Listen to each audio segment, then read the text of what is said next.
Brakthia Howell, Brakthia Shai, Brakthia Howell, Brakthia Shai, Brakthia Howell, Brakthia Howell, Bashim Shai, Bahashim Rachakudash, the blondes of the apostles and the elders of Great Millstone and True Well.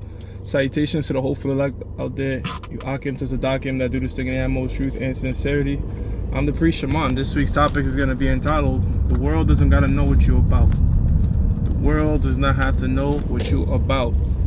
You know, I was going to do this lesson, the last lesson I did, going into Saudi Arabia and China's deal with Enbridge, was going to be this lesson. However, I didn't do it. I did the China lesson. And while doing that lesson on that particular day, I was on to conduct some business with a brother and another individual that apparently I knew, but I didn't remember him. So the spirit was telling me, yo, do a show on that, like, you know, because I was thinking of what topic. Like, yo, do a lesson on, you know, keeping low key and shit, because I was thinking about Nate and these guys wearing their fringes and Sicario, what have you, right? But I didn't do it. So I meet up with the brother to condone the business, right? And the individual that was with the brother had fringes on his shirt.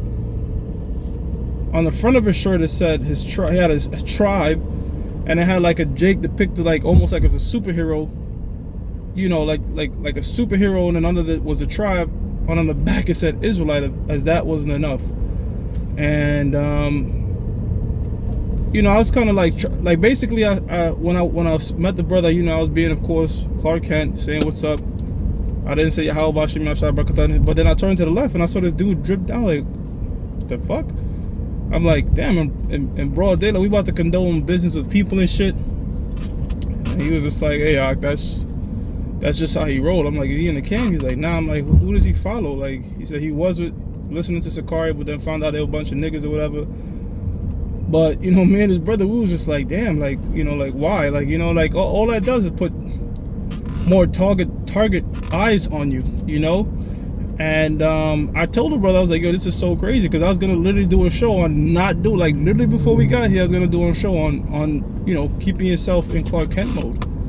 This is a book of Proverbs, chapter 1, and I'm going to start at 1. It says, the Proverbs of Solomon, the son of David, king of Israel, to know wisdom and instruction, to perceive the words of understanding, to receive the instructions of wisdom, justice and judgment, and equity. It says to give subtlety to the simple, to the young man knowledge and discretion. To give subtlety to the simple. Now the word subtlety means sub is under, tilis is the web, all right? To navigate in this web that we're in. Be under the web. Be, you know, people get trapped, you know, when the flies set a web, when the spider sets a web, the adhesive that's left on the web traps them. But the spider is able to, you know, with some sort of special oil on its legs, you know, not stick to it. So the scriptures are saying give subtlety, meaning being under the web, to the simple. Who is that? The world. So you have to learn how to be subtle with these people. Letting them know what you're about is not using subtlety, you know. And a lot of these camps are getting off on, you know, wear your fringes, but it's not a wise thing to do 24/7 out in the world. And look, our apostles and elders tell us not to do it, but they're not coming from a place from, they don't have experience with doing it. That's the thing. A lot of shit that's up for debate right now, you know, women being in a congregation and wearing your fringes in public, the apostles and elders have done it. That's the thing. They have done it and said, wait a minute, this wasn't the wise move. They say good judgment comes from experience, and experience comes from bad judgment. The apostles tell a story like, look, there was time back when we didn't give a shit. They actually did a job using their Hebrew names. And now we know, like, you know, if you trying to get a job, make more money or what have you, telling them, look, this is my Hebrew name, this is what I'm about, they're not gonna say we're gonna disqualify you from that. They're just not gonna qualify you, but they're not gonna tell you why, because they don't want to come across as discrimination or whatever. But it's just not a sound thing to do. Maybe, you know, like guys like Nate could get away with it, you know, because Nate doesn't have to work. I mean, the guy has money raking in, he's fully self-sustained. But to have your entire congregation navigate like that, it just wouldn't be a wise thing to do. This is what Yahweh Shai said, by the way. It's in red letters. Matthew 10:16. It says, "Behold, I send you forth as sheep in the midst of wolves." Right? So a wolf is looking to devour a sheep. So, in other words, if we're the sheep and we're in the midst of wolves, we can't combat these wolves. Okay? There's another way we're going to have to use to navigate around these wolves. And this is what the Lord said. It says, "Be therefore wise as serpents and harmless as doves." So we're going to have to use our cunning in this society that we're in, all right, with this truth. You know, when I first came into truth, trust me, it's like a new toy. You want to tell everybody.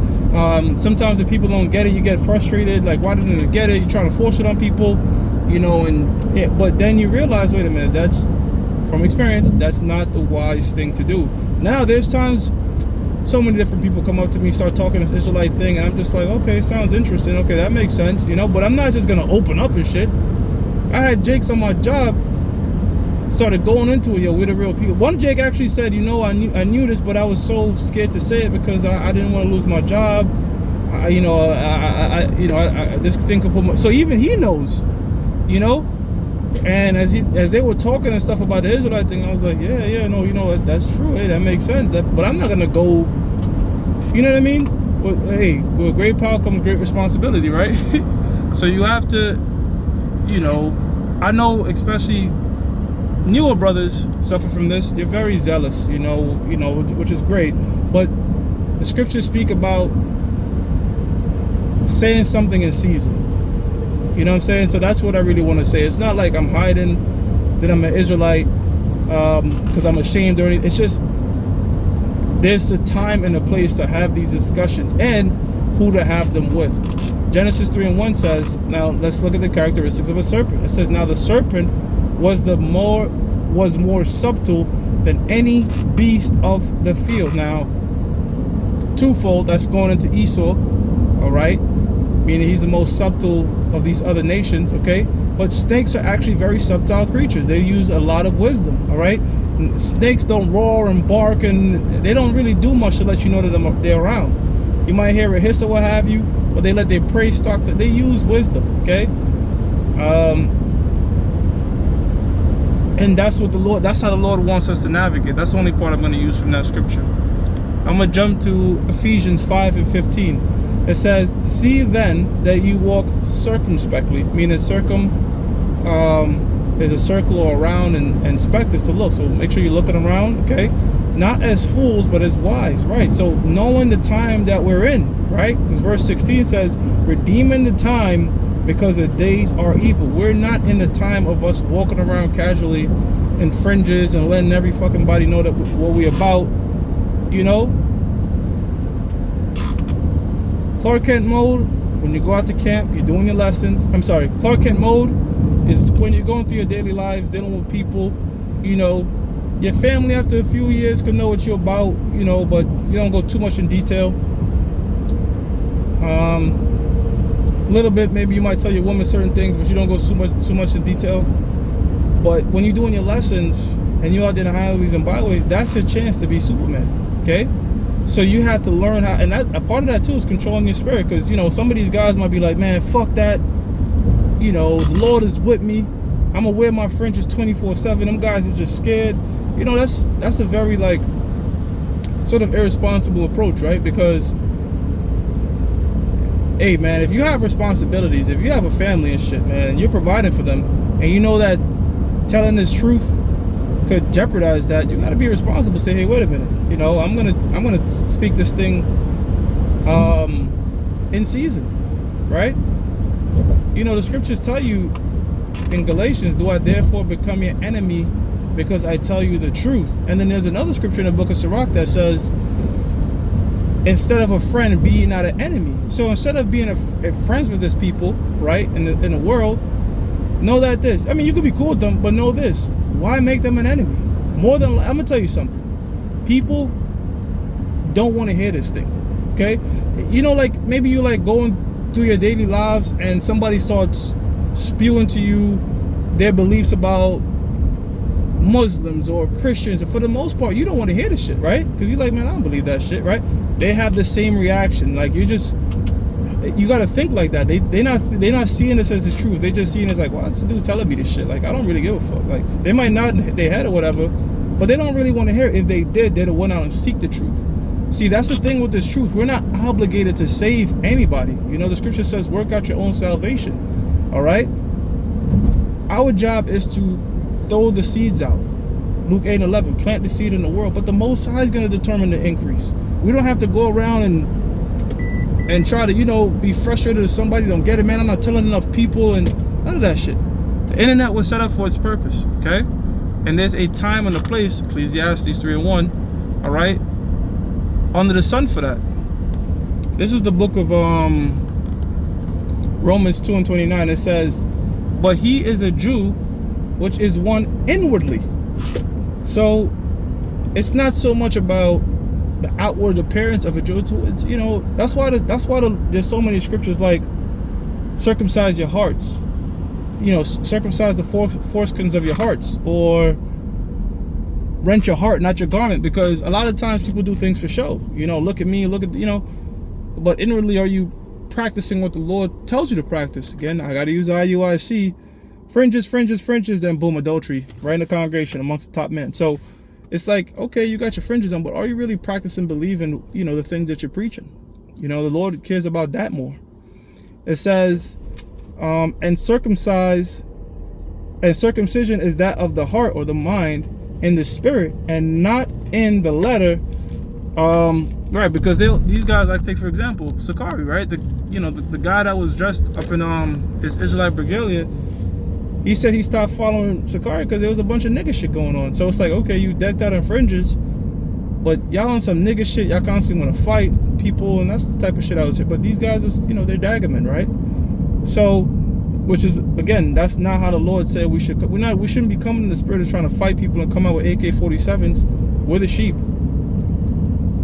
It says, is that of the heart, in the spirit, and not in the letter, whose praise is not of men, but of the Most High, right? So we're not here to seek the validation of men and how, look, you know, look at my fringes and all this type of shit going on. You know, we can walk first and foremost about pleasing the Lord. And I'll say this much too. Keeping this thing secret is, you're moving more like the Lord, you know, like keeping the mystery about you. It's how the Lord wants us to move, and that's how Yahweh Bashim Yahshua moves in this way. This is the book of Proverbs, chapter 25, verse 2. It says, it is the glory of the Most High to conceal a thing, to make something secret. But the honor of kings is to search out a matter. So the mysteries and the secrets, hey man, that's a powerful thing. To have this knowledge is powerful knowledge, the most powerful thing in the universe. That, you know, the knowledge, wisdom, understanding these scriptures, all right, but knowing when to deploy it, okay, is a very powerful thing. Okay, so it's, again, walking around the fringes, shit, man. I remember years ago, man, I was on a train. This woman had the book of Sirach in her hand, apocrypha. Said the book of Sirach. She had the apocrypha in her hand. I'm reading it. I'm just like, you know, hey man. But you know, we were thankful enough here at Great Millstone to have apostles and elders that did it. They did it already. You know, giving your woman a Hebrew name. I did that shit before. So you kind of, you know, again, you learn like, damn, I really, you know, what was the upside there? So again, you learn these things from experience, because there's certain things the apostles tell us, all right, and you might just say, you know what, I'm my own man, I'm still gonna go this route, and you just learn for yourself, like, holy shit, they will write on that. Or it could be a thing where, well, you know what, it didn't work for them, it worked for me, you know. But for the most part, you know, that's the blessings of having the apostles and the elders, is because they've been through it, man. They've been through it, and they're giving us, okay, look, we did that, we did this, and this is why we are how we are now, you know. And you know, it checks out, you know, it checks out. The way that apostles navigate with certain particular decisions and discretion in the truth, it checks out from experience. And so I'm just relaying that information, really, you know. So With that, I'm going to give all praises to Yahweh, Ba'ashim Yahweh Shah, Ba'ashim Rakha Kodash. I'm going to say double honors to the apostles and the elders of Great Millstone, which were well. I'm going to say salutations to the whole elect out there, you Akim to Sadakim that do this thing in the utmost truth and sincerity. Shalom.